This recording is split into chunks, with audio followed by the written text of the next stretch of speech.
মাছের টক বসাবো। মাছটা ভাজা হয়ে গেছে, আগে মাছটা দেখালাম না।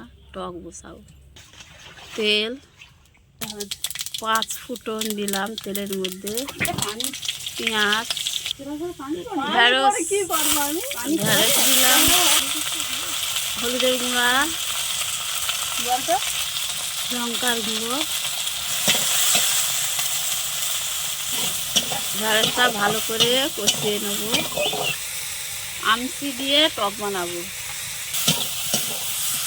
একটু পানি দিলাম, একটু দিলাম। আমসি সর্ষে বাটা দিয়ে দিলাম টকে। চিংড়ি মাছ, ভাজা চিংড়ি ছিল, দিলাম টকে। টকটা হয়ে এসছে, আর একটু জোস মরলে লাগাবো। টক হয়ে গেছে, নামিয়ে নেবো। ঢেঁড়স চিংড়ি মাছের টক হয়ে গেছে, নামিয়ে নিয়েছি।